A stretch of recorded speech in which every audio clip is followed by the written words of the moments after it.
আসসালামু আলাইকুম ভাই। আমি পুরুষের দ্বিতীয় বিয়ে সম্পর্কে আপনার লেকচার শুনেছি। পুরুষরা একের অধিক বিয়ে করতে খুব পছন্দ করে এবং ইসলাম তাদের সেটার অনুমতি দেয়।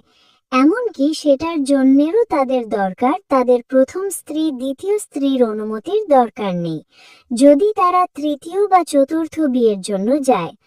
আপনার কাছে আমার প্রশ্ন হলো যে নারীদের মধ্যে ধৈর্য কম থাকে এবং সামাজিক পরিস্থিতিতে যেখানে একটা পরিবার চালানোই খুব কঠিন, সেখানে যখন ব্যক্তি দুটো তিনটে করতে চায়, যদিও তারা জানে তারা তাদের সাথে ন্যায় বিচার করতে পারবে না, এমন অবস্থায় কিছু রাষ্ট্র এটাকে বাধ্যতামূলক আইন করেছে যে পুরুষ সেখানে যাওয়ার আগে প্রথম স্ত্রীর কাছ থেকে অনুমতি নিতে হবে।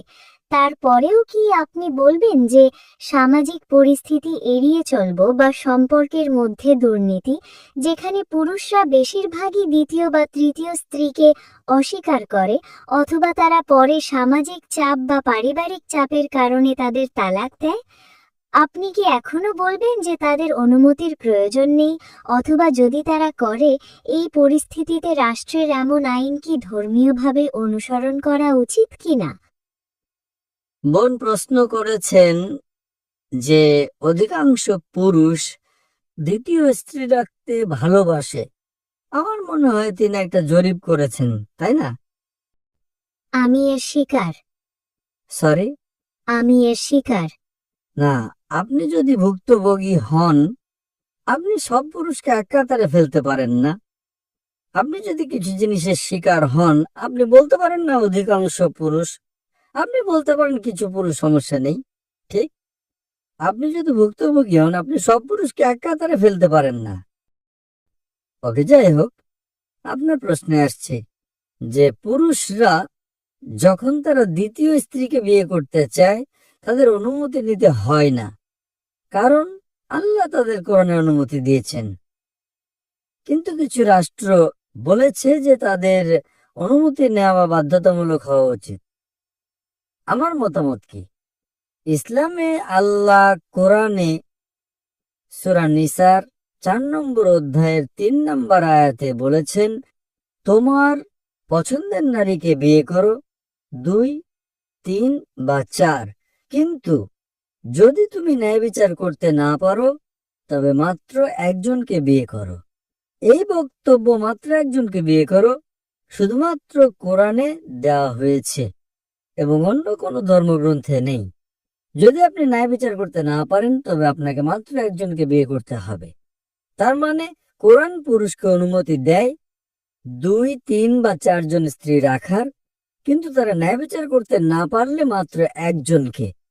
ইসলামে সাধারণত একজন স্বামীর দ্বিতীয় বিয়ে করার আগে স্ত্রীর অনুমতি নেওয়ার প্রয়োজন নেই, কিন্তু ইসলামে একজন হবু স্ত্রী স্বামীর ওপর শরীয়ত অনুমোদিত যে কোনো শর্ত আরোপ করতে পারে।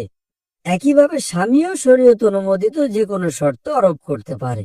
তার মানে যদি কোনো নারী কোনো পুরুষকে বিয়ে করে, সেই শর্ত দিতে পারে যে আমি তোমাকে শুধু এই শর্তে বিয়ে করব যে তুমি পারবে না, তুমি দ্বিতীয় স্ত্রী গ্রহণ করবে না। এখন যেহেতু ইসলামে একাধিক স্ত্রী বিয়ে করা বাধ্যতামূলক নয়, সে একটা শর্ত দিতে পারে যে আমি তোমাকে তখনই বিয়ে করব যদি তুমি দ্বিতীয় স্ত্রী না নাও। তার এই অপশন আছে। যদি নারীরা শর্ত না দেয় তাহলে দোষ কার? বোন, আপনি কি আপনার বিয়ের নিকাহনামায় সে শর্ত দিয়েছিলেন?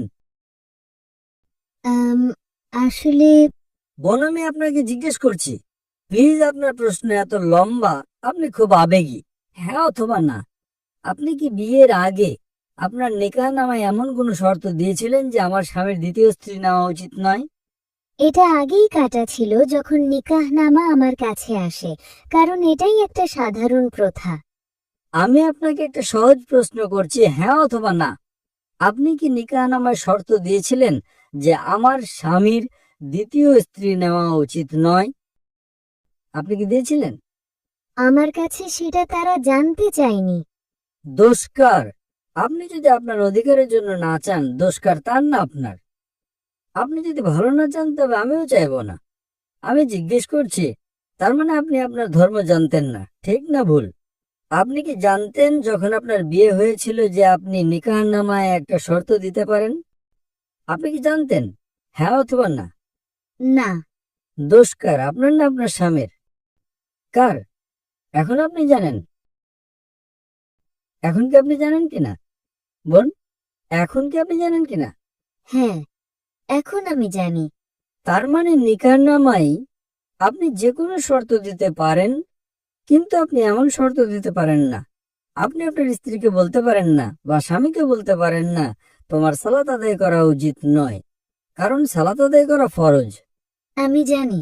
তো আপনি আপনার স্বামীকে এমন কিছু করা থেকে বিরত রাখতে পারেন না যা ফরজ, আবার তাকে এমন কিছু করতে বাধ্য করতে পারেন না যা হারাম। আপনি বলতে পারেন না আমি চাই তুমি প্রতিদিন অ্যালকোহল পান করো, কারণ অ্যালকোহল পান করা হারাম। কিন্তু যে কোনো কিছু যা মুবাহ, যা ঐচ্ছিক, আপনি একটা শর্ত দিতে পারেন। এই বলে যদি সে রাজি হয় সে আপনাকে বিয়ে করবে, যদি সে রাজি না হয় সে আপনাকে বিয়ে করবে না, খালাস। এখন আপনি যদি আপনার দিন না জানেন, দোষ কার? আপনার না আমার? দোষ কার? আপনি কেন রাষ্ট্রের কথা বলছেন? রাষ্ট্রকে ভুলে যান। প্রত্যেক মুসলিম পুরুষ বা নারী যে কোনো শর্ত দিতে পারে যা ঐচ্ছিক। আপনি একটা শর্ত দিতে পারেন যে আমি তোমাকে তখনই বিয়ে করব যদি তুমি আমাকে প্রতি মাসে 50,000 টাকা দাও। কোনো সমস্যা নেই। রাজি? রাজি না, টাকা আছে, সে রাজি হবে না। অথবা আপনি 1,00,000 টাকা চাইলেন, একটা শর্ত দিন, সে রাজি হতে পারে, সে রাজি নাও হতে পারে। আপনি যা চান তা মোহর দাবি করতে পারেন। আপনি মোহর জানেন? আপনি মোহর জানেন? আপনি কত মোহর রেখেছিলেন বোন? কিন্তু তারা মোহর দেওয়ার প্রতিশ্রুতি দেয় এবং পরে তারা তাদের দেয় না। বোন, কত মোহর? দেখুন, আমি আপনাকে একটা প্রশ্ন করছি, আপনি কোথায় নিয়ে যাচ্ছেন? আপনি বলছেন আমার নাম অমুক এবং তমুক। আপনার বিয়ের মোহর কত ছিল? 1,00,000। 1,00,000 টাকা। আজ 1,00,000 টাকা দিয়ে আপনি কি করতে পারেন? এটার কোনো মূল্য নেই। তো আপনি কেন সেই মোহরে রাজি হয়েছেন? দোষ কার? আপনার না আমার? কারণ আর কোনো উপায় ছিল না। হ্যাঁ, তো সমস্যাটা আপনার মধ্যে। সমস্যা হলো যে তাহলে আপনাকে করতে হবে। যদি অন্য কোনো উপায় না থাকে, তার মানে আপনি সেরাটা পেয়েছেন। দেখুন বোন, ইসলামের বিভিন্ন অপশন এবং বৈচিত্র্য আছে। সমস্যাটা হলো মুসলিম এবং পুরুষরা তারা নিজেরাই তাদের দিন জানে না। আপনি দিন জানেন না এবং তারপর আপনি ইসলামকে দোষারোপ করেন। ইসলামে পুরুষকে অধিকার দেওয়া হয়েছে নারীকে রক্ষা করার জন্য। এবং এবং যদি আপনি আমার উত্তরটা শোনেন যে কেন ইসলাম একজন পুরুষকে একাধিক স্ত্রী রাখার অনুমতি দেয়, তা নারীকে রক্ষা করার জন্য। যদি প্রত্যেক পুরুষ একজন নারীকে বিয়ে করে, তাহলে এই পৃথিবীতে নারীরা অরক্ষিত থাকবে। কারণ বোন, আজ পৃথিবীতে পুরুষের চেয়ে নারীর সংখ্যা বেশি। আপনি কি সেটা জানেন? না। শুধু নিউ ইয়র্কে, শুধু আমেরিকা যুক্তরাষ্ট্রে পুরুষের চেয়ে 4.3 মিলিয়ন নারী বেশি আছে। জার্মানিতে একাই পুরুষের চেয়ে 1 মিলিয়ন নারী বেশি আছে। শুধু রাশিয়াতে পুরুষের চেয়ে 10 মিলিয়ন নারী বেশি আছে। যদি আপনার বোন বা আমার বোন রাশিয়াতে বাস করে এবং সেখানে 10 মিলিয়ন নারী আছে যারা স্বামী পায়নি, তাদের একমাত্র উপায় হলো তারা হয় এমন কোনো পুরুষকে বিয়ে করবে যার ইতিমধ্যে একজন স্ত্রী আছে, অথবা গণসম্পদ হবে। আপনি কি বুঝতে পারছেন? গণসম্পদ, ডক্টর জাকির, এটা খুব কঠোর শব্দ। এটা সবচেয়ে পরিষ্কৃত শব্দ যা আমি ব্যবহার করতে পারি। তাই বহুবিবাহ, একজন পুরুষের একাধিক স্ত্রী রাখার বিধান নারীকে রক্ষা করার জন্য দেওয়া হয়েছে, তাকে নিচে নামানোর জন্য নয়। সমস্যাটা হলো অনেক পুরুষ, অনেক মুসলিম নারী, তারা তাদের অধিকার জানে না। আমরা দোষী। আমরা আমাদের দিন খুব ভালোভাবে জানি না। আমাদের দিন, ইসলামে নারীর যে পরিমাণ অধিকার আছে তা অসাধারণ। অন্যান্য ধর্মে নারীকে টাকা দিতে হয়, ঠিক না ভুল? ভারতে সাধারণত যৌতুক দিতে হয়, ঠিক না ভুল? হ্যাঁ, ঠিক। আমাদের দিতে হয়। আপনি কি যৌতুক দিয়েছিলেন? আপনি কি যৌতুক দিয়েছিলেন? না। আপনি এটা পেয়েছেন, আলহামদুলিল্লাহ। তো ইসলাম অধিকার দিয়েছে যদি আপনার স্বামীর সাথে কিছু ঘটে থাকে এবং যদি সে ইসলাম মেনে না চলে, তবে উপায় আছে। আমি বলছি না, এবং আরো একটা কথা বোন, কারণ আমি একজন ব্যক্তি হিসেবে তাকে না শুনে রায় দিতে পারি না, সে এখানে উপস্থিত নেই। এটা গীবত, এটা গীবত। আপনাকে আমার পরামর্শ হলো গীবত ভুলে যান। সমস্যাটা কি? আমাকে একটা কথা বলেন, যদি স্বামী প্রতিদিন বাইরে যায়, বাইরে অন্য নারীর কাছে, যতক্ষণ সে বিয়ে না করে, অধিকাংশ স্ত্রী কিছু মনে করতো না, না না সমস্যা নেই, লুকিয়ে করো, পাবলিক যেন না জানে। ঠিক, আপনি আমেরিকায় যান, তারা থিত হওয়ার আগে 8 জন ভিন্ন ভিন্ন যৌন সঙ্গী রাখে। একজন ভালো মুসলিমা বলবে, আমি আমার মুসলিম বোনকে পাবলিক প্রপার্টি হওয়া থেকে আটকাবো, আমি স্বামী ভাগ করে নিতে কিছু মনে করব না, যদি সে একজন ভালো মুসলিমা হয়। আপনি কি বুঝতে পারছেন বোন? আপনি কি বুঝতে পারছেন? আমি বুঝতে পারছি, কিন্তু আমার জীবন নষ্ট করে ফেলেছে, আর আপনি বলছেন আমার দোষ? আমার মনে হচ্ছে আপনি মানসিকভাবে খুব উত্তেজিত, কারণ আপনার স্বামী দ্বিতীয় স্ত্রী নিয়েছে। না, এটা ইস্যু নয়, সমস্যা হলো সে তার সম্পর্কের দায়িত্ব নিচ্ছে না। এটাই সমস্যা। এটাই আপনার মাধ্যমে আমার বার্তা যারা এখানে আছে সবার জন্য। দয়া করে যদি আপনারা সম্পর্কের দায়িত্ব নিতে চান তবে ভালোভাবে নিন, সম্পর্ক ত্যাগ করবেন না। কারণ সম্পর্কের দায়িত্ব না নেওয়া মানে, যখন সে দ্বিতীয় স্ত্রীকে বিয়ে করেছিল সে কি বলেছিল সে দ্বিতীয় স্ত্রী কিনা? কিন্তু যদি সে আপনাকে কোনো কথা না বলে ছেড়ে চলে যায়, আপনি জানেন না সে কোথায়, সে আপনাকে আপনার হাত খরচ দিচ্ছে না, সে জানছে না আপনি কোন অবস্থায় আছেন, তাহলে? বোন বোন বোন এইসব কিছুর কোনো গুরুত্ব নেই, কারণ আমরা অপরপক্ষ না শুনে রায় দিতে পারি না। আপনি আপনার স্বামীর যতই সমালোচনা করেন। পয়েন্ট নাম্বার 1, একজন ভালো মুসলিমের জনসম্মুখে স্বামীর সমালোচনা করবে না। আপনি কি বুঝতে পারছেন? পাবলিক আমাকে চেনে না, পাবলিক সেই লোকটিকে চেনে না। আল্লাহ কোরআনে বলেছেন, ইন্নাল্লাহা মা সাবিরিন। নিশ্চয়ই আল্লাহ তাদের সাথে।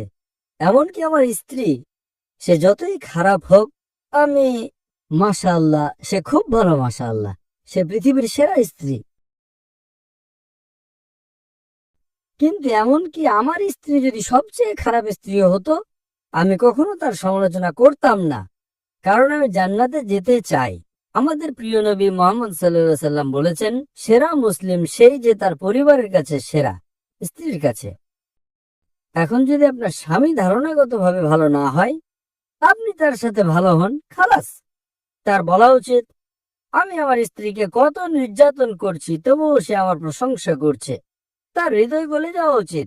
হৃদয় না গললেও আপনি জান্নাতে যাবেন। আপনি কি জানেন বোন, আপনি আপনার জান্নাত হারাচ্ছেন। বোন, আপনার প্রতি আমার উপদেশ হলো, জনসম্মুখে আপনার স্বামীর সমালোচনা করে আপনি জান্নাত হারাচ্ছেন। আপনি কি বুঝতে পারছেন বোন? কিন্তু আপনি আমার প্রশ্ন বুঝতে পারেন না। আমার প্রশ্ন ছিল, আমাকে বুঝতে হবে না বোন, কারণ আমি একজন ব্যক্তি হিসেবে তাকে না শুনে রায় দিতে পারি না, সে এখানে উপস্থিত নেই। এটা গীবত, এটা গীবত। আপনাকে আমার পরামর্শ হলো গীবত ভুলে যান। হ্যাঁ ভুলেছেন? হ্যাঁ। আল্লাহ আপনাকে জান্নাত দিক ইনশাআল্লাহ। আশা করি প্রশ্নের উত্তর পেয়েছেন।